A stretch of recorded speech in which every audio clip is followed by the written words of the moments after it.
അധ്യായം 8. ഭാരതത്തിൻ്റെ മഹാനായ ശാസ്ത്രജ്ഞൻ ജെ.സി. ബോസ്. കമ്പിയില്ലാ കമ്പിയുടെ കണ്ടുപിടുത്തം മാർക്കോണിക്ക് മുമ്പ് തന്നെ ജഗദീഷ് ചന്ദ്ര ബോസ് നടത്തിയിരുന്നു.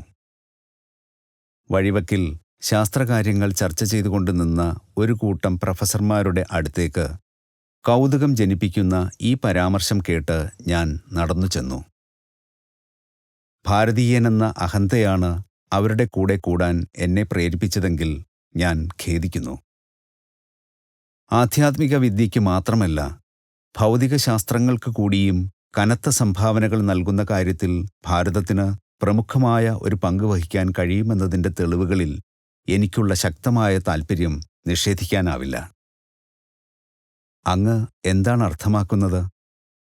ആ ശാസ്ത്രപണ്ഡിതൻ മടികൂടാതെ താൽപ്പര്യപൂർവ്വം വിശദീകരിച്ചു. കമ്പിയില്ലാ കമ്പിയുടെ ഒരു സംശ്ലേഷണിയും വൈദ്യുത തരംഗങ്ങളുടെ അപഭംഗം കാണിക്കുന്ന ഒരു ഉപകരണവും ആദ്യമായി വിഭാവന ചെയ്ത് നിർമ്മിച്ചത് ബോസാണ്. എന്നാൽ ഈ ഭാരതീയ ശാസ്ത്രജ്ഞൻ ഈ കണ്ടുപിടുത്തം പണത്തിനു വേണ്ടിയോ വാണിജ്യ അടിസ്ഥാനത്തിലോ ചൂഷണം ചെയ്തില്ല. അദ്ദേഹം പൊടുന്നനെ തൻ്റെ ശ്രദ്ധ അചേതന വസ്തുക്കളിൽ നിന്ന് സചേതന വസ്തുക്കളിലേക്ക് തിരിച്ചുവിട്ടു. ചെടികളുടെ ശരീരഘടനാ ശാസ്ത്രജ്ഞനെന്ന നിലയിലെ അദ്ദേഹത്തിൻ്റെ വിപ്ലവകരമായ കണ്ടുപിടുത്തങ്ങൾ തൻ്റെ ഊർജതന്ത്രപരമായ മൗലിക നേട്ടങ്ങളെ കവച്ചുവെക്കുന്നു. എനിക്ക് വിശദീകരണം നൽകിയ ദേഹത്തിന് ഞാൻ ഭവ്യതയോടെ നന്ദി പറഞ്ഞപ്പോൾ അദ്ദേഹം ഇങ്ങനെ കൂട്ടിച്ചേർത്തു. മഹാനായ ആ ശാസ്ത്രജ്ഞൻ പ്രസിഡൻസി കോളേജിൽ എൻ്റെ ഒരു സഹ അധ്യാപകനാണ്. ഞാൻ എൻ്റെ വീട്ടിനടുത്തുള്ള അദ്ദേഹത്തിൻ്റെ വസതിയിൽ അടുത്ത ദിവസമെത്തി ആ ജ്ഞാനിയെ സന്ദർശിച്ചു. ആദരപൂർവമായ ഒരു അകലത്തിൽ നിന്നുകൊണ്ട് വളരെ കാലമായി ഞാൻ അദ്ദേഹത്തെ മാനിച്ചു പോരുകയായിരുന്നു. ഗൗരവശാലിയും ഏകാന്തശീലനുമായ ആ സസ്യശാസ്ത്രജ്ഞൻ എന്നെ പ്രീതിപൂർവം സ്വാഗതം ചെയ്തു. 50 കഴിഞ്ഞ സുന്ദരനും ആരോഗ്യവാനുമായ അദ്ദേഹത്തിന് ഇടതൂർന്ന കറുത്ത മുടിയും വിശാലമായ നെറ്റിത്തടവും ഒരു സ്വപ്നാടകന്റെ ചിന്താധീനമായ കണ്ണുകളുമാണ് ഉണ്ടായിരുന്നത്. അദ്ദേഹത്തിൻ്റെ സ്വരത്തിലെ സൂക്ഷ്മത ഒരു ജീവിതകാലത്തെ തൻ്റെ ശാസ്ത്രീയ വഴക്കത്തെ വെളിവാക്കി. അടുത്ത കാലത്താണ് പാശ്ചാത്യ രാജ്യങ്ങളിലെ ശാസ്ത്രസമാജവേദികളിൽ ഒരു പര്യവേക്ഷണ പര്യടനം നടത്തിയ ശേഷം ഞാൻ തിരിച്ചെത്തിയത്. അവയുടെ അംഗങ്ങൾ ഞാൻ കണ്ടുപിടിച്ച സൂക്ഷ്മ ഉപകരണങ്ങളിൽ അത്യധികം താൽപ്പര്യം പ്രകടിപ്പിച്ചു. എല്ലാ അചേതന സചേതന വസ്തുക്കളുടെയും അഖണ്ഡമായ ഏകത്വം ഈ ഉപകരണങ്ങൾ എടുത്തുകാട്ടി. ബോസ് ക്രസ്കോഗ്രാഫിന് വസ്തുക്കളെ 1 കോടി മടങ്ങ് വലുതാക്കി കാണിക്കാനുള്ള കഴിവുണ്ട്. സാധാരണ സൂക്ഷ്മദർശിനി ഏതാനും 1000 മടങ്ങ് മാത്രമേ വലുതാക്കി കാണിക്കുന്നുള്ളൂ. എങ്കിലും ജീവശാസ്ത്രത്തിന് അത് ശക്തമായ ഒരു ഉത്തേജനമാണ് നൽകിയത്. ക്രസ്കോഗ്രാഫ് നിർണയാതീതമായ വിശാല ദൃശ്യങ്ങൾ തുറന്നുവയ്ക്കുന്നു. ശാസ്ത്രത്തിൻ്റെ വ്യക്തിനിബദ്ധമല്ലാത്ത കരങ്ങളാൽ പൗരസ്ത്യ പാശ്ചാത്യ ദേശങ്ങളെ തമ്മിലടുപ്പിക്കുന്ന പ്രക്രിയയ്ക്ക് വേഗത കൂട്ടാൻ സർ, അങ്ങ് വളരെയധികം പ്രയത്നിച്ചിട്ടുണ്ട്. ഞാൻ കേംബ്രിഡ്ജിലാണ് പഠിച്ചത്. സിദ്ധാന്തങ്ങൾ എല്ലാം കർശനമായ പരീക്ഷണ പ്രാമാണീകരണത്തിന് വിധേയമാക്കുന്ന പാശ്ചാത്യ രീതി എത്ര ശ്ലാഘനീയമാണ്. അനുഭവത്തിലടിസ്ഥാനമാക്കിയ ആ രീതിയും എൻ്റെ പൗരസ്ത്യ പൈതൃകമായ ആത്മാവലോകന പാഠവും കൈകോർത്ത് പ്രവർത്തിച്ചു. എത്രയോ കാലം പരസ്പര ബന്ധമില്ലാതെ വർത്തിച്ചിരുന്ന വിവിധ പ്രകൃതിമണ്ഡലങ്ങൾക്കിടയിൽ നിലനിന്നു പോന്ന നിശബ്ദത ഭഞ്ജിക്കാൻ ഇവ രണ്ടും എന്നെ പ്രാപ്തനാക്കി. ചെടികൾക്ക് സൂക്ഷ്മഗ്രാഹിയായ ഒരു നാഡീവ്യൂഹവും വൈവിധ്യമാർന്ന വൈകാരിക ജീവിതവും ഉണ്ടെന്ന് ഏതൊരു കടുത്ത സംശയാലുവിനും ബോധ്യമാക്കുന്ന തെളിവുകളാണ് എൻ്റെ ക്രസ്കോഗ്രാഫിലെ കഥ പറയുന്ന ചിത്രങ്ങൾ. സ്നേഹം, വെറുപ്പ്, സന്തോഷം, ഭയം, സുഖം, ദുഃഖം, ക്ഷോഭം, ഉറക്കം, പ്രേരണകൾക്ക് അനുരൂപമായ എണ്ണമറ്റ പല പ്രതികരണങ്ങൾ എന്നിവ ജന്തുക്കളിലെന്ന പോലെ സസ്യങ്ങളിലും സർവ്വസാധാരണമാണ്. അങ്ങയുടെ രംഗപ്രവേശത്തിനു മുമ്പ് സർവചരാചരങ്ങളിലെയും വിശിഷ്ടമായ ജീവസ്പന്ദനം വെറും കവിഭാവനയായി മാത്രമേ തോന്നുമായിരുന്നുള്ളൂ പ്രൊഫസർ. എനിക്കറിയാവുന്ന ഒരു യോഗിവര്യൻ ഒരിക്കലും പൂക്കൾ അറുക്കുകയില്ലായിരുന്നു. പടർന്നു നിൽക്കുന്ന പനിനീർ ചെടിക്ക് അതിൻ്റെ മനോഹാരിതയിലുള്ള അഭിമാനത്തെ ഞാൻ അപഹരിക്കുകയോ എൻ്റെ പരുഷമായ കൈകടത്തലുകൾ കൊണ്ട് അതിൻ്റെ അന്തസ്സിനെ അവഹേളിക്കുകയോ? അദ്ദേഹത്തിൻ്റെ ഭൂതദയാമയമായ വാക്കുകൾ അങ്ങയുടെ കണ്ടുപിടുത്തങ്ങൾ അക്ഷരാർത്ഥത്തിൽ സത്യമാക്കുന്നു. ശാസ്ത്രജ്ഞൻ സത്യത്തെ അറച്ചറച്ചും ശങ്കയോടും കൂടി സമീപിക്കുമ്പോൾ കവി അതിനോട് ദൃഢവും ഗാഢവുമായ സൗഹൃദം പുലർത്തുന്നു. ഒരിക്കൽ എൻ്റെ പരീക്ഷണശാലയിൽ വന്ന് ക്രെസ്കോഗ്രാഫിൻ്റെ സ്പഷ്ടമായ തെളിവുകൾ നേരിട്ട് കാണുക. നന്ദിപൂർവം ആ ക്ഷണം സ്വീകരിച്ചുകൊണ്ട് ഞാൻ മടങ്ങി. അദ്ദേഹം പ്രസിഡൻസി കോളേജ് വിട്ടുവെന്നും കൊൽക്കത്തയിൽ ഒരു ഗവേഷണ കേന്ദ്രം തുറക്കാൻ ഒരുങ്ങുകയാണെന്നും പിന്നീട് ഞാൻ കേട്ടു.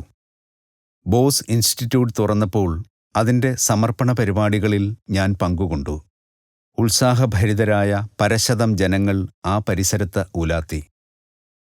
പുതിയ ശാസ്ത്രകേന്ദ്രത്തിൻ്റെ കലാചാതുരിയും ആത്മീയ പ്രതീകാത്മകതയും എന്നെ വശീകരിച്ചു. നൂറ്റാണ്ടുകൾ പഴക്കം ചെന്ന ഒരു ശ്രീകോവിലിൻ്റെ അവശിഷ്ടം അകലെ നിന്ന് കൊണ്ടുവന്നതായിരുന്നു അതിൻ്റെ മുൻവശത്തെ വാതിൽ. ഒരു താമരപ്പൊയ്കയുടെ പിന്നിൽ ദീപശിഖയേന്തിയ നാരീശില്പം ഭാരതത്തിൽ സ്ത്രീത്വത്തെ അനശ്വരമായ പ്രകാശവാഹകമായി മാനിക്കുന്നതിൻ്റെ നിദർശനമായി നിലകൊണ്ടു. ഉപവനത്തിലെ ഒരു ചെറിയ ക്ഷേത്രം ദൃശ്യപ്രതിഭാസങ്ങൾക്ക് പിന്നിലെ അദൃശ്യ ചൈതന്യത്തിനായി സമർപ്പിക്കപ്പെട്ടിരിക്കുന്നു. അൾത്താരയിൽ ഒരു ആരാധനാവിഗ്രഹവും ഉണ്ടായിരുന്നില്ലെന്നത് ആ ദിവ്യചൈതന്യത്തിൻ്റെ അമൂർത്ത ഭാവത്തെ സൂചിപ്പിച്ചിരിക്കുന്നു. ഈ മഹനീയ വേളയിലെ ബോസിൻ്റെ പ്രസംഗം ഏതോ പ്രചോദിതനായ ഋഷിവര്യൻ്റെ നാവിൽ നിന്ന് ഉതിരാൻ പോരുന്നതായിരുന്നു.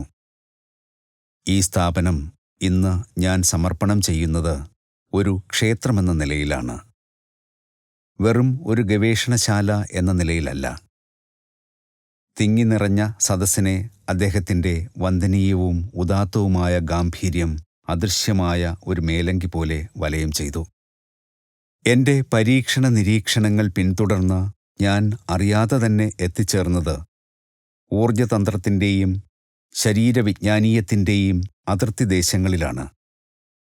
വിസ്മയമെന്ന് പറയട്ടെ, സചേതന അചേതന വസ്തുക്കളുടെ അതിർവരമ്പ് മായുന്നതും അവയുടെ സംഗമബിന്ദുക്കൾ തെളിഞ്ഞു വരുന്നതും ഞാൻ കണ്ടെത്തി. അജൈവ വസ്തുക്കൾ ജഡമല്ലേ അല്ലെന്ന് കാണപ്പെട്ടു. അവ നിരവധി ശക്തികളുടെ പ്രവർത്തനം കൊണ്ട് തരളിതമാണ്. ഒരു സർവസാർവത്രിക പ്രതിപ്രവർത്തനം ലോഹങ്ങളെയും സസ്യങ്ങളെയും ജന്തുക്കളെയും ഒരു പൊതുനിയമത്തിൻ കീഴിൽ കൊണ്ടുവരുന്നതായി തോന്നി. ഇവയെല്ലാം പരമാർത്ഥത്തിൽ ഒരേ മൗലിക പ്രതിഭാസങ്ങൾ പ്രദർശിപ്പിച്ചു. തളർച്ചയുടെയും മ്ലാനതയുടെയും അവയിൽ നിന്നുള്ള മോചനസാധ്യതയുടെ ഉത്കർഷത്തിൻ്റെയും അതുപോലെ തന്നെ മൃതാവസ്ഥയുടെ സ്ഥിരമായ പ്രതികരണരാഹിത്യത്തിൻ്റെയും. ഈ കനത്ത സാമാന്യ തത്വവൽക്കരണത്തിൻ്റെ ഗൗരവം ഉൾക്കൊണ്ടുകൊണ്ട് വലിയ പ്രതീക്ഷയോടെയാണ് റോയൽ സൊസൈറ്റിയുടെ മുമ്പാകെ പരീക്ഷണങ്ങൾ കൊണ്ട് തെളിയിച്ച ഫലങ്ങൾ ഞാൻ പ്രഖ്യാപിച്ചത്. പക്ഷേ അവിടെ സന്നിഹിതരായിരുന്ന ശരീരശാസ്ത്രജ്ഞർ അവരുടെ സുരക്ഷിത സാമ്രാജ്യങ്ങളിലേക്ക് ഞാൻ അതിക്രമിച്ചു കടക്കാതെ പകരം എനിക്ക് വിജയം സുനിശ്ചിതമായി കഴിഞ്ഞ ഊർജതന്ത്ര ഗവേഷണങ്ങളിൽ ഒതുങ്ങി നിൽക്കാൻ എന്നെ ഉപദേശിച്ചു. അപരിചിതമായ ഒരു ജാതി വ്യവസ്ഥയുടെ മേഖലയിലേക്ക് ഞാൻ അറിയാതെയെങ്കിലും കയറുകയും അതിൻ്റെ പെരുമാറ്റച്ചട്ടങ്ങളെ ഉല്ലംഘിക്കുകയും ചെയ്തുപോയി. അറിവില്ലായ്മയെ ദൈവവിശ്വാസമായി തെറ്റിദ്ധരിക്കുന്ന ബോധപൂർവമല്ലാത്ത ഒരു മതപരമായ പക്ഷപാതവും അവരുടെ ഇടയിൽ ഉണ്ടായിരുന്നു. പരിണാമാത്മകമായ സൃഷ്ടപ്രപഞ്ചത്തിൻ്റെ ദുരൂഹത കൊണ്ട് നമ്മെ വലയം ചെയ്തിരിക്കുന്ന ആ ദിവ്യദേഹം ചോദ്യം ചെയ്യാനും മനസ്സിലാക്കാനുമുള്ള ആഗ്രഹം കൂടി നമ്മിൽ നട്ടുപിടിപ്പിച്ചിട്ടുണ്ടെന്നത് നാം പലപ്പോഴും വിസ്മരിക്കുന്നു. വർഷങ്ങളായി നിലനിൽക്കുന്ന അന്യരുടെ തെറ്റിദ്ധാരണ നിമിത്തം ശാസ്ത്രഭക്തന്റെ ജീവിതം അനിവാര്യമായും അവസാനമില്ലാത്ത പോരാട്ടങ്ങൾ കൊണ്ട് നിറഞ്ഞതാണെന്ന് എനിക്ക് മനസ്സിലായി. നേട്ടവും കോട്ടവും വിജയവും പരാജയവും ഒന്നായി കണക്കാക്കി തൻ്റെ ജീവിതം ഭക്തിപുരസ്സരമായ ഒരു തിരുമുൽക്കാഴ്ചയായി അർപ്പിക്കുകയാണ് അവൻ ചെയ്യേണ്ടത്. കാലക്രമത്തിൽ ലോകത്തിലെ പ്രമുഖ ശാസ്ത്രസമിതികൾ എൻ്റെ സിദ്ധാന്തങ്ങളും കണ്ടുപിടുത്തങ്ങളും സ്വീകരിക്കുകയും ശാസ്ത്രത്തിന് ഭാരതം നൽകിയ സംഭാവനയുടെ പ്രാധാന്യം അംഗീകരിക്കുകയും ചെയ്തു. അല്പമോ പരിമിതമോ ആയ എന്തിനെങ്കിലും ഭാരതത്തിൻ്റെ മനസ്സിനെ എപ്പോഴെങ്കിലും തൃപ്തിപ്പെടുത്താൻ കഴിയുമോ? ജീവസുറ്റ അനുസ്യൂതമായ ഒരു പാരമ്പര്യവും പുനർനവീകരണത്തിനുള്ള സർഗശക്തിയും കൊണ്ട് എണ്ണമറ്റ പരിവർത്തനങ്ങളിൽ കൂടി ഈ നാട് സ്വയം പുനഃക്രമീകരിച്ചിട്ടുണ്ട്. താൽക്കാലികവും എന്നാൽ ആകർഷകവുമായ നേട്ടങ്ങൾ വിഗണിച്ചുകൊണ്ട് നിഷ്ക്രിയമായ ത്യാഗത്തിലൂടെയല്ലാതെ ക്രിയാത്മകമായ പോരാട്ടം കൊണ്ട് ജീവിതത്തിലെ പരമോന്നതമായ ആദർശങ്ങൾ സാക്ഷാത്കരിക്കാൻ ശ്രമിച്ച അനേകം ഭാരതീയർ എക്കാലവും ഉണ്ടായിട്ടുണ്ട്. സമരത്തെ നേരിടാൻ തുനിയാത്ത ദുർബലന് താൻ ഒന്നും നേടാത്തതുകൊണ്ട് പരിത്യജിക്കാനും ഒന്നുമുണ്ടായിരുന്നില്ല. കഠിനമായി പൊരുതി വിജയം വരിച്ച ഒരുവന് മാത്രമേ തൻ്റെ വിജയാനുഭവത്തിൻ്റെ സൽഫലങ്ങളേകി ലോകത്തെ സമ്പന്നമാക്കാൻ കഴിയൂ. ജഡവസ്തുക്കളുടെ പ്രതികരണം, സസ്യവർഗത്തെപ്പറ്റിയുള്ള അപ്രതീക്ഷിതമായ പുതിയ അറിവുകൾ എന്നിവയിൽ ഇതിനകം ബോസ് ലബോറട്ടറിയിൽ നടത്തപ്പെട്ട പഠനങ്ങൾ ഊർജതന്ത്രം, ശരീരശാസ്ത്രം, വൈദ്യം, കൃഷിശാസ്ത്രം എന്നുവേണ്ട മനഃശാസ്ത്രത്തിൽ പോലും വിശാലമായ മേഖലകളിൽ പുതിയ ഗവേഷണ പഠനങ്ങൾക്ക് വഴി തുറന്നിട്ടുണ്ട്. അപരിഹാര്യമെന്ന് ഇതുവരെ കരുതിയിരുന്ന പ്രശ്നങ്ങളെ ഇപ്പോൾ പരീക്ഷണ നിരീക്ഷണങ്ങളുടെ പരിധിയിൽ കൊണ്ടുവന്നിട്ടുണ്ട്. പക്ഷേ ഉന്നത വിജയം കരസ്ഥമാക്കാൻ കർശനമായ സൂക്ഷ്മതയില്ലാതെ സാധ്യമല്ല. ഞാൻ രൂപകൽപ്പന ചെയ്ത അതിശക്തവും സൂക്ഷ്മഗ്രാഹികളുമായ ഉപകരണങ്ങളുടെയും പണിയായുധങ്ങളുടെയും നീണ്ട നിരകൾ അവയുടെ കൂട്ടിൽ പ്രവേശന ഹാളിൽ കാണുന്നത് അതുകൊണ്ടാണ്. ബാഹ്യമായി കാണപ്പെടുന്ന മിഥ്യയുടെ പിന്നിലുള്ള അദൃശ്യമായ യാഥാർത്ഥ്യത്തിലേക്ക് എത്തിച്ചേരാനുള്ള സുദീർഘമായ പ്രയത്നങ്ങളുടെയും മനുഷ്യപരിമിതികളെ മറികടക്കാൻ ആവശ്യമായ നിരന്തരമായ കഠിനാധ്വാനത്തിൻ്റെയും നിശ്ചയദാർഢ്യത്തിൻ്റെയും കർമ്മകുശലതയുടെയും കഥയാണ് അവ പറയുന്നത്. മിഥ്യയുടെ പുറകിൽ സത്യത്തിൻ്റെ നിയമങ്ങളുടെ മറനീക്കുന്ന മനസ്സാണ് യഥാർത്ഥ ഗവേഷണശാലയെന്ന് സർഗശക്തിയുള്ള എല്ലാ ശാസ്ത്രജ്ഞർക്കും അറിയാം. ഇവിടെ നടത്തപ്പെടുന്ന പ്രഭാഷണങ്ങൾ മൗലികമല്ലാത്ത അറിവിൻ്റെ വെറും പുനരാവർത്തനമായിരിക്കുകയില്ല. അവ ഈ ഹാളുകളിൽ ഇദം പ്രഥമമായി പരീക്ഷിച്ചു തെളിയിച്ച പുതിയ കണ്ടുപിടുത്തങ്ങൾ പ്രഖ്യാപിക്കും. ഈ സ്ഥാപനത്തിൻ്റെ മുറയ്ക്കുള്ള പ്രസിദ്ധീകരണങ്ങൾ മുഖേന ഈ ഭാരതീയ സംഭാവനകൾ ലോകത്തിൻ്റെ നാനാഭാഗത്തും എത്തിച്ചേരും. അവ പൊതുസ്വത്തായി തീരും. അവയ്ക്ക് ഒരു പേറ്റന്റ് ഒരിക്കലും എടുക്കുകയില്ല. അറിവിനെ വ്യക്തിപരമായ നേട്ടങ്ങൾക്ക് മാത്രം വേണ്ടി ഉപയോഗിക്കുകയെന്ന അവിശുദ്ധ കർമ്മത്തിൽ നിന്നും നാം എന്നേക്കും വിമുക്തരായിരിക്കണമെന്നാണ് നമ്മുടെ നാടിൻ്റെ സാംസ്കാരിക സത്ത അനുശാസിക്കുന്നത്. എല്ലാ രാജ്യങ്ങളിൽ നിന്നുമുള്ള ഗവേഷകർക്കും ഈ സ്ഥാപനത്തിലെ സൗകര്യങ്ങൾ കഴിയുന്നിടത്തോളം ലഭ്യമാക്കണമെന്നാണ് എൻ്റെ മറ്റൊരു അഭിലാഷം. ഇക്കാര്യത്തിൽ എൻ്റെ നാടിൻ്റെ പാരമ്പര്യം പുലർത്താനാണ് ഞാൻ ശ്രമിക്കുന്നത്. 25 നൂറ്റാണ്ട് മുമ്പുള്ള വിദൂര കാലത്ത് പോലും നളന്ദ, തക്ഷശില എന്നീ പ്രാചീന സർവകലാശാലകളിലേക്ക് ലോകത്തിൻ്റെ നാനാഭാഗങ്ങളിൽ നിന്നുമുള്ള പണ്ഡിതന്മാരെ ഭാരതം സ്വാഗതം ചെയ്തിട്ടുണ്ട്. ശാസ്ത്രം അതിൻ്റെ സാർവലൗകികതയിൽ പൗരസ്ത്യമോ പാശ്ചാത്യമോ അല്ല. അത് ഏറിയ കൂറും സർവരാഷ്ട്രീയമാണ്. എങ്കിലും അതിന് മഹത്തായ സംഭാവനകൾ നൽകാൻ ഭാരതം വിശേഷിച്ചും യോഗ്യമാണ്. പരസ്പരവിരുദ്ധമെന്ന് തോന്നുന്ന ഒരു പറ്റം വസ്തുതകളിൽ നിന്ന് ഒരു പുതിയ ക്രമമോ വ്യവസ്ഥയോ വേർതിരിച്ചെടുക്കാൻ പ്രാപ്തമായ ഭാരതത്തിൻ്റെ ഉജ്ജ്വലമായ ഭാവനയെ ഏകാഗ്രതാവൃത്തി നിയന്ത്രണത്തിൽ നിർത്തുന്നു. അതിരറ്റ ക്ഷമയോടെ മനസ്സിനെ സത്യാന്വേഷണത്തിനായി വിനിയോഗിക്കാൻ ഈ നിയന്ത്രണം ശക്തി നൽകുന്നു. ആ ശാസ്ത്രജ്ഞൻ പറഞ്ഞു നിർത്തിയ വാക്കുകൾ എൻ്റെ കണ്ണുകൾ ഈറനാക്കി. കാലത്തെയും ചരിത്രകാരന്മാരെയും ഒരുപോലെ കുഴക്കിയ ക്ഷമ ഭാരതത്തിൻ്റെ ഒരു പര്യായ ശബ്ദമല്ലേ? ഉദ്ഘാടന ദിനത്തിന് ഏതാനും ദിവസങ്ങൾക്ക് ശേഷം വീണ്ടുമൊരിക്കൽ ഞാൻ ആ ഗവേഷണശാല സന്ദർശിച്ചു. തൻ്റെ വാഗ്ദാനം ഓർമ്മയുണ്ടായിരുന്ന ആ മഹാനായ സസ്യശാസ്ത്രജ്ഞൻ എന്നെ തൻ്റെ പ്രശാന്തമായ ഗവേഷണശാലയിലേക്ക് കൊണ്ടുപോയി. ക്രസ്കോഗ്രാഫ് ഈ പന്നൽ ചെടിയോട് ഞാൻ ഘടിപ്പിക്കാം. ഇതിൻ്റെ വിപുലീകരണശേഷി അപാരമാണ്.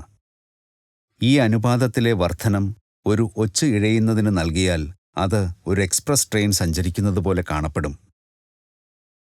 ആ പന്നൽ ചെടിയുടെ വലുതാക്കി പ്രതിഫലിപ്പിച്ച നിഴൽ വീണ സ്ക്രീനിൽ എൻ്റെ ദൃഷ്ടി ആകാംക്ഷയോട് പതിഞ്ഞു. ജീവന്റെ സൂക്ഷ്മമായ ചലനങ്ങൾ ഇപ്പോൾ വ്യക്തമായി കാണാമായിരുന്നു. എൻ്റെ കൗതുകം നിറഞ്ഞ കണ്ണുകൾക്ക് മുമ്പിൽ ആ ചെടി സാവധാനം വളരുകയായിരുന്നു. ചെടിയുടെ അഗ്രഭാഗം ഒരു ചെറിയ ലോഹക്കമ്പി കൊണ്ട് ശാസ്ത്രജ്ഞൻ തൊട്ടു. ഉരുത്തിരിയുന്ന ആ മൂകനാടകം പൊടുന്നനെ നിലച്ചുപോയി. ആ കമ്പി മാറ്റിയ ഉടൻ തന്നെ അതിൻ്റെ വാചാലമായ താളലയങ്ങൾ പുനരാരംഭിച്ചു. ലഘുവെങ്കിലും ബാഹ്യമായ ഒരു ഇടപെടൽ ചെടിയുടെ സൂക്ഷ്മഗ്രാഹിയായ കോശജാലങ്ങൾക്ക് എത്ര ഹാനികരമാണെന്ന് കണ്ടല്ലോ, ബോസ് പറഞ്ഞു. നോക്കൂ, ഇനി ഞാൻ ക്ലോറോഫോം പ്രയോഗിക്കാം. എന്നിട്ട് അതിൻ്റെ മറുമരുന്ന് കൊടുക്കാം. ക്ലോറോഫോമിൻ്റെ ശക്തി കൊണ്ട് എല്ലാ ജൈവപ്രവർത്തനങ്ങളും നിലച്ചു. മറുമരുന്ന് ചെടിയെ പുനരുജ്ജീവിപ്പിച്ചു. സ്ക്രീനിലെ പരിണാമാത്മകമായി ഉരുത്തിരിഞ്ഞ ഈ ചലനങ്ങൾ ഒരു തിരക്കഥയേക്കാളേറെ എന്നെ പിടിച്ചിരുത്തി. എൻ്റെ ചങ്ങാതി ഇവിടെ ഒരു വില്ലൻ്റെ റോളിൽ മൂർച്ചയുള്ള ഒരു ഉപകരണം പന്നലിൻ്റെ ഒരു ഭാഗത്ത് കുത്തിയിറക്കി. ഇടവിട്ടുള്ള പിടച്ചിൽ വേദന വെളിവാക്കി. ചെടിയുടെ തണ്ടിലൂടെ ഒരു ക്ഷൗരക്കത്തി കുറച്ച് കടത്തിയപ്പോൾ പന്നലിൻ്റെ നിഴൽ ശക്തിയായി പിടഞ്ഞു. എന്നിട്ട് മരണത്തിൻ്റെ അന്തിമമായ ത്രാസത്തോടെ അത് നിശ്ചലമായി. ഒരു വൻവൃക്ഷത്തിന് ആദ്യം ക്ലോറോഫോം കൊടുത്തിട്ട് വിജയകരമായ ഒരു പറിച്ചുനടിയിൽ ഞാൻ സാധിച്ചു. സാധാരണയായി പറിച്ചു മാറ്റിയ ശേഷം ഇത്തരം വനസാമ്രാട്ടുകൾ വളരെ വേഗം മരണമടയാറുണ്ട്.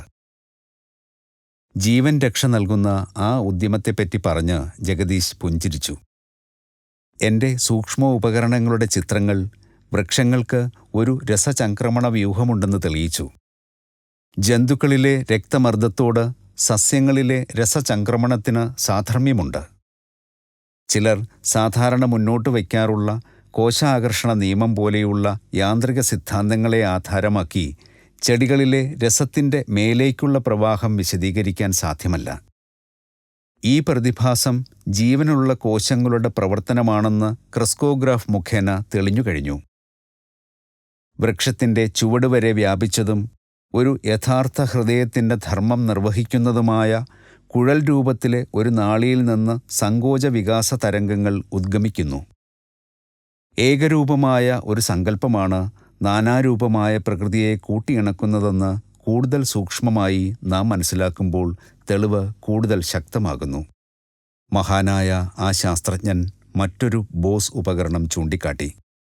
ഒരു കഷ്ണം വെള്ളീയത്തിൽ ഒരു പരീക്ഷണം ഞാൻ കാട്ടിത്തരാം. ലോഹങ്ങളിലുള്ള ജീവശക്തി ചോദനങ്ങളോട് പ്രതികൂലമായോ അനുകൂലമായോ പ്രതികരിക്കുന്നു. മഷിയടയാളങ്ങൾ വിവിധ പ്രതിപ്രവർത്തനങ്ങളെ രേഖപ്പെടുത്തും. ആണവഘടനയുടെ സ്വാഭാവികമായ തരംഗങ്ങൾ രേഖപ്പെടുത്തിയ ഗ്രാഫുകൾ ഞാൻ അതീവ താൽപ്പര്യത്തോടെ ശ്രദ്ധിച്ചു. പ്രൊഫസർ വെള്ളീയത്തിന് ക്ലോറോഫോം കൊടുത്തപ്പോൾ കമ്പനാത്മകമായ രേഖപ്പെടുത്തലുകൾ നിന്നു. ലോഹം അതിൻ്റെ സാധാരണ സ്ഥിതി വീണ്ടെടുത്തപ്പോൾ ലേഖന പ്രക്രിയ ക്രമേണ പുനരാരംഭിച്ചു. എൻ്റെ ചങ്ങാതി ഒരു വിഷമയമായ രാസവസ്തു പ്രയോഗിച്ചു. ലോഹക്കഷണത്തിൻ്റെ വിറയ്ക്കുന്ന അന്ത്യത്തോടൊപ്പം ക്രെസ്കോഗ്രാഫിൻ്റെ സൂചി നാടകീയമായി ഗ്രാഫിൽ ഒരു ചരമക്കുറിപ്പ് എഴുതിച്ചേർത്തു. ശാസ്ത്രജ്ഞൻ പറഞ്ഞു, കത്രികകളിലും യന്ത്രങ്ങളിലും ഉപയോഗിച്ചിരിക്കുന്ന ഉരുക്കുപോലുള്ള ലോഹങ്ങൾ ക്ഷീണത്തിന് വിധേയമാണെന്നും ഇടയ്ക്കിടെയുള്ള വിശ്രമം അവയുടെ കാര്യക്ഷമത വീണ്ടെടുക്കുന്നുവെന്നും ബോസ് ഉപകരണങ്ങൾ വ്യക്തമായി തെളിയിച്ചു. വിദ്യുച്ഛക്തി അവയിലൂടെ കടത്തിവിടുമ്പോഴോ കഠിനമായ സമ്മർദ്ദത്തിന് വിധേയമാകുമ്പോഴോ ലോഹങ്ങളിലെ ജീവസ്പന്ദനത്തിന് സാരമായ ഹാനി വരികയോ അവ മുഴുവനും നിലച്ചുപോകുകയോ ചെയ്യും. അക്ഷീണമായ സൃഷ്ടിവൈഭവത്തിൻ്റെ വാചാലമായ പ്രമാണങ്ങളായി മുറിയിലുണ്ടായിരുന്ന അസംഖ്യം ഉപകരണങ്ങളിൽ ഞാൻ കണ്ണോടിച്ചു.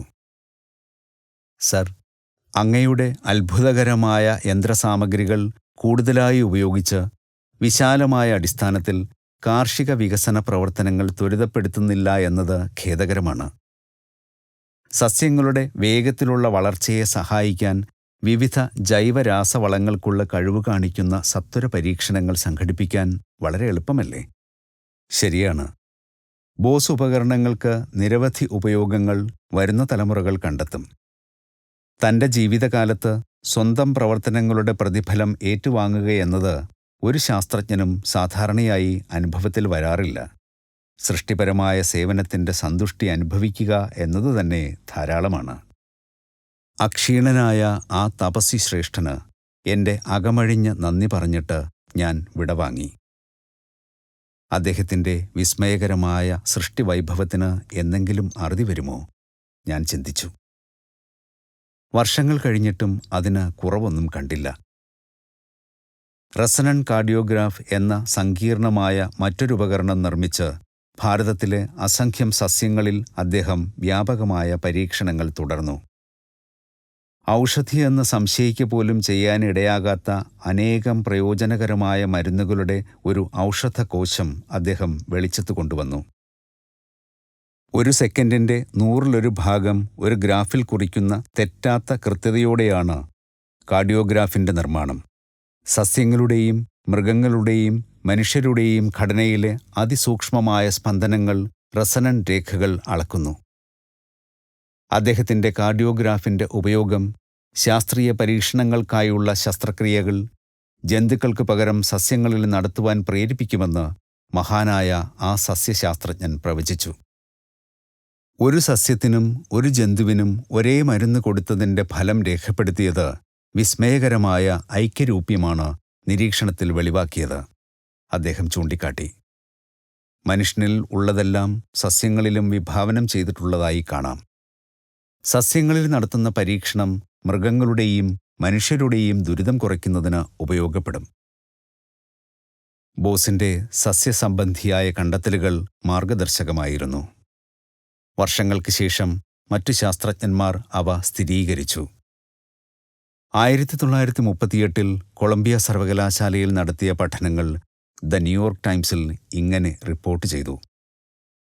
മസ്തിഷ്കത്തിലേക്കും അവിടെ നിന്ന് ശരീരത്തിൻ്റെ മറ്റു ഭാഗങ്ങളിലേക്കും നാഡികൾ സന്ദേശങ്ങൾ അയക്കുമ്പോൾ ലഘുവായ വൈദ്യുത ചോദന കണികകൾ ഉൽപ്പാദിപ്പിക്കപ്പെടുന്നുവെന്ന് കഴിഞ്ഞ ഏതാനും വർഷങ്ങളിൽ തെളിയിക്കപ്പെട്ടിട്ടുണ്ട്. ഇവയെ സൂക്ഷ്മമായ വൈദ്യുത മാപിനികൾ കൊണ്ട് അളക്കുകയും ആധുനിക യന്ത്രസാമഗ്രികൾ കൊണ്ട് ലക്ഷക്കണക്കിന് പെരുപ്പിക്കുകയും ചെയ്തിട്ടുണ്ട്. ഈ വൈദ്യുത കണികകൾ നാഡീതന്തുക്കളിൽ കൂടി എത്രയോ വേഗം പ്രേഷണം ചെയ്യപ്പെടുന്നതിനാൽ ഇവയുടെ പ്രവാഹം പഠിക്കാൻ തൃപ്തികരമായ ഒരു മാർഗവും കണ്ടെത്തിയിട്ടില്ലായിരുന്നു. സ്വർണ്ണമത്സ്യങ്ങളുടെ കണ്ണാടിക്കൂടുകളിൽ സാധാരണ ഉപയോഗിക്കുന്ന നിറ്റല എന്ന ശുദ്ധജല സസ്യത്തിൻ്റെ നീണ്ട ഏകകോശങ്ങൾ ഫലത്തിൽ ഒറ്റയായ നാഡീതന്തുവിൻ്റെ സാദൃശ്യമുള്ളവയാണെന്ന് കണ്ടുപിടിച്ചതായി ഡോക്ടർ KS കോളും ഡോക്ടർ HL കേർട്ടിസും റിപ്പോർട്ട് ചെയ്യുന്നു. കൂടാതെ വേഗതയുടെ കാര്യത്തിലൊഴിച്ച് മനുഷ്യൻ്റെയും ജന്തുക്കളുടെയും നാഡീതന്തുക്കൾ പ്രസരിപ്പിക്കുന്നതിന് സമാനമായ വൈദ്യുത സ്പന്ദനങ്ങൾ ക്ഷോഭിപ്പിക്കപ്പെടുമ്പോൾ നിറ്റല കോശങ്ങൾ പ്രസരിപ്പിക്കുന്നുവെന്ന് അവർ കണ്ടു. സസ്യങ്ങളിലെ നാഡീ വൈദ്യുതി ചോദനകൾക്ക് ജന്തുക്കളുടേതിനേക്കാൾ ഗതിവേഗം വളരെ കുറവായി കാണപ്പെട്ടു. നാഡീവ്യൂഹങ്ങളിലെ വൈദ്യുത പ്രേഷണത്തിൻ്റെ മന്ദഗതിയിലുള്ള ചിത്രങ്ങൾ എടുക്കാനുള്ള ഒരു മാർഗമായി അങ്ങനെ ഈ കണ്ടുപിടുത്തത്തെ കൊളംബിയയിലെ ഗവേഷകർ വിനിയോഗിച്ചു.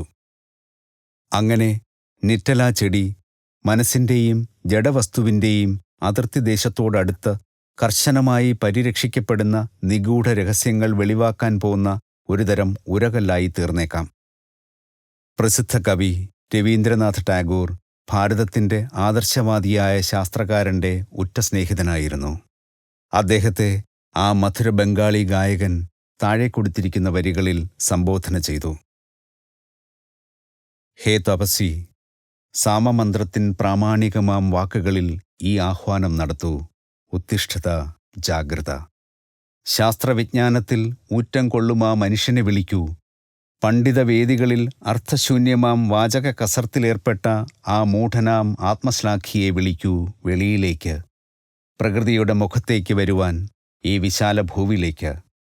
ഈ ആഹ്വാനം നിൻ പണ്ഡിത വൃന്ദത്തിനു നൽകൂ. അങ്ങയുടെ യജ്ഞകുണ്ഡത്തിനു ചുറ്റും അവർ കൂടട്ടെ. അങ്ങനെ നമ്മുടെ ഭാരതം, ചിരപുരാതന ദേശം, അവളിലേക്ക് സ്വയം തിരിച്ചു വരട്ടെ. സ്ഥിരോത്സാഹത്തിൻ്റെ കർമ്മത്തിലേക്ക്, കർത്തവ്യത്തിലേക്കും ഭക്തിപരതയിലേക്കും നിശ്ചയദാർഢ്യത്തോടെയുള്ള ധ്യാനത്തിൻ്റെ സമാധിയിലേക്കും ശാന്തയായി, ലോഭമില്ലാതെ, ദ്വന്ദ്വഹീനയായി ഒരിക്കൽ കൂടി അവളുടെ ഉത്തുംഗവേദിയിൽ വീണ്ടും അവൾ സർവ്വലോകത്തിൻ ഗുരുവായി ഉപവിഷ്ടയാകട്ടെ.